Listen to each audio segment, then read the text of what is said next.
Of all the big questions in philosophy, this can be seen as the most important, but, interestingly, when asked, many struggle to define what they mean by God. Typically, they will talk of a creator and maybe mention goodness. But in order to debate God's existence, we must start with a clear understanding of the nature of God. From a Western perspective, we define God as being omnipotent, all-powerful, omniscient, all-knowing, benevolent, all-loving, transcendent, outside time and space, and eternal, timeless. He is also considered to be unchanging and immanent, meaning that he is capable of acting directly on the world. There are all sorts of issues with defining God, not the least of which is the incoherent nature of these attributes. Can God create a stone so heavy that he can't lift it?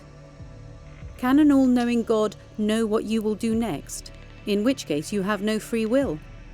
And how can an all-loving, all-powerful God allow evil to exist in the world?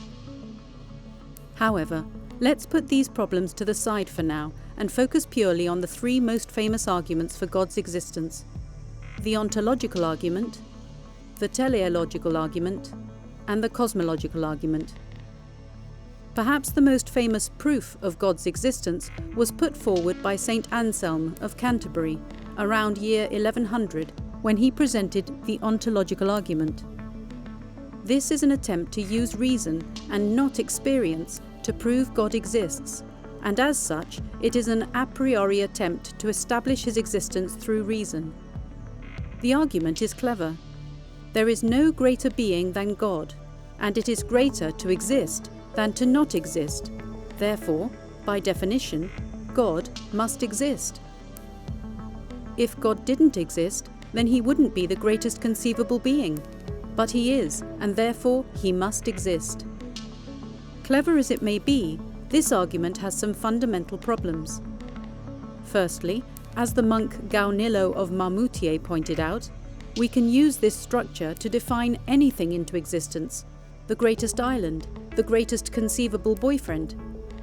But it took some time for philosophers to nail down where the flaw lies in the ontological argument. Immanuel Kant eventually cracked it when he pointed out that even if we tie the definition of God in with the word existence, we can still deny that there is anything in the world to which the subject refers. Just as you can tie a unicorn to a horn, it doesn't mean that a unicorn exists. Kant points out that we cannot move from the realm of definitions and concepts to reality. You can give God the necessary predicate of existence, but all that means is that if God exists, then he must exist. It is one thing to talk about concepts and another to discuss the real world. Kant goes further when he points out the existence is not a property at all. This anticipates a style of philosophical thinking popularized by philosophers of language in the 20th century. They focused on our use of language as the source of most philosophical problems. Kant argued that existence is not a describing word. Try imagining a piece of paper. Imagine it's red. Imagine it is crumpled. Both descriptions add to your image. But try to imagine it exists. This adds nothing. So it is widely accepted that the ontological argument doesn't prove God's existence. Perhaps we need to move away from reason and look at experience. The classic a posteriori argument for God's existence comes in the form of the teleological argument, the so-called design argument. Here, we attempt to demonstrate God's existence based upon proposed empirical evidence of human-like design or purpose in nature. William Paley drew an analogy between a watch and the universe, suggesting that just as the feature of a watch point towards a designer, the watchmaker, so the features of the universe point toward a designer, God.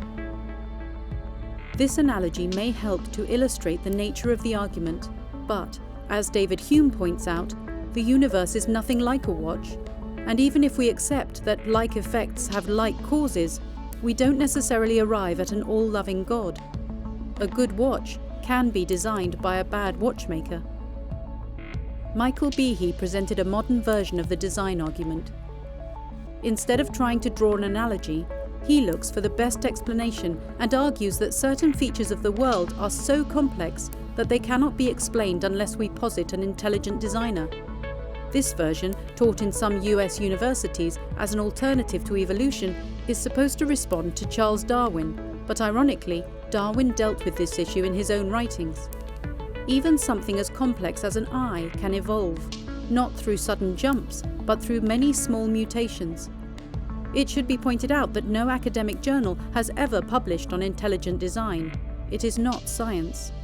So what can we conclude? We can't define God into existence, and even the strongest evidence from the natural world has a scientific explanation. So where next? Perhaps we need to consider God as the creator, the so-called cosmological argument. This posits God as the first cause, the reason why there is something rather than nothing.